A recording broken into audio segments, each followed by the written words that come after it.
Good morning. You're watching New Vision TV News around Uganda. My name is Lynn Komjisha. We take a look at Bunyoro region. Thousands of Congolese refugees have continued to flock the country following fresh tribal clashes in DRC between the Lendu and the Bangiti. Kemlin Fali, the head of external relations at the United Nations High Commission for Refugees, talking to New Vision TV, said the number of Congolese refugees entering Uganda increased by 92% in the month of June compared to May, and this is stretching the services at the reception center in Changwali, Chikube district. She said that by end of June, 353,000 Congolese refugees were registered by the Office of the Prime Minister, noting that the increase is mainly from Ituri province. She said that the Office of the Prime Minister is doing commendable work in registering, documenting and allocating land for those that enter the country at all points. Fali expressed concern that the Ugandan government under the Office of the Prime Minister, as well as UNHCR and NGO partners, are operating on meager resources, yet the issues to respond to are significant and numerous. Now, from West Nile, the People's President, retired Colonel Dr. Besigye, and the Forum for Democratic Change Party President Patrick Amuriat have camped in West Nile to mobilize. The duo, together with other party members like Ingrid Tininawe, the National Secretary for Mobilization, and CAPS Hassan Fungaru of Obongi County, traversed the districts of Adjumani, Moyo, Yumbe, Koboko, Arua, and Nebi to rally for support ahead of the 2021 general elections. Besigye appealed to Ugandans to actualize Article 1 of the Constitution that stipulates power belongs to the people and rallied the people to meaningfully fight for their rights and demand for change. Patrick Amuriat, the FDC president, said the party is on the move to reawaken people on the rights and forming a strong base at village levels. He notes that the party is also busy identifying candidates to contest for various positions come 2021 elections. From Mbara district, the government has set aside funds to develop Mbara best faith tourism centers and other tourism centers in the country. According to the Minister of Tourism, Wildlife and Antiquities, Kamuntu said his ministry has discovered several historical infrastructures of tourism potential in Mbarara, which are of great importance to faith in the cultural, economic and political life of the country. Kamuntu was addressing hundreds of Christians who turned up to attend the rededication of St. James Cathedral, Ruharo, which was built 87 years ago. This after he visited the East Africa Revival Museum, a historical site established by Ankole Diocese at Ruharo Hill in Mbara Municipality. According to Bishop Sheldon Mwesigwa, the Bishop, Ankole Diocese has a good number of historical sites.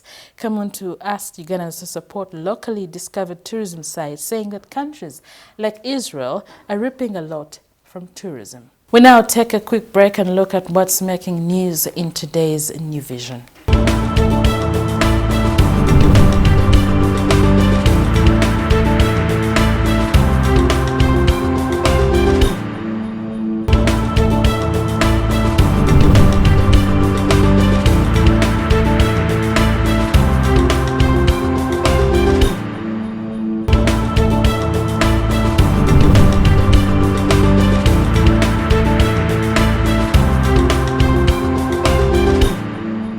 If you cannot access the hard copy of the New Vision, visit the Google Play Store and subscribe to our e-paper to get more of Vision Group's products. You're still watching New Vision TV News around Uganda. My name is Lynn Komjisha. Of Tuntoroko district, leaders in the district there have declared a war on commercial charcoal burning as one way of saving the forests which have been cut down. Charcoal burning is a lucrative income-generating activity common among rural communities in Ntoroko district. Elijah Biliabalema, the Ntoroko resident district commissioner, says they had declared war against indiscriminate tree cutting for commercial charcoal production. He says the move includes levying hefty fines against those involved in tree cutting, arresting them and auctioning the impounded charcoal. Biliabalema says several trucks carrying loads of charcoal to Fort Portal and other areas are being intercepted to discourage the business. Biliabalema says the destructive practice involves residents who collaborate with urban charcoal dealers in Fort Portal and Kampala, and a bag of charcoal is sold between 20,000 and 25,000 75,000 shillings. Vincent Mujuni, a resident of Chibuku Town Council, says over 70% of the residents in the area depend on charcoal for their livelihoods. We conclude with this episode of News Around Uganda from Dokolo. The girls of Dokolo Girls Senior Secondary School in Dokolo District have applauded the contribution that President Yoweri Museveni has extended to their school. One of the students of the school, Scovia Chen, said the support they received from Museveni is not only going to benefit those still at school, but also those that will join the school later. Last year, when Museveni visited Dokolo North constituency, he promised to build structures for the girls at a cost of 500 million Uganda shillings.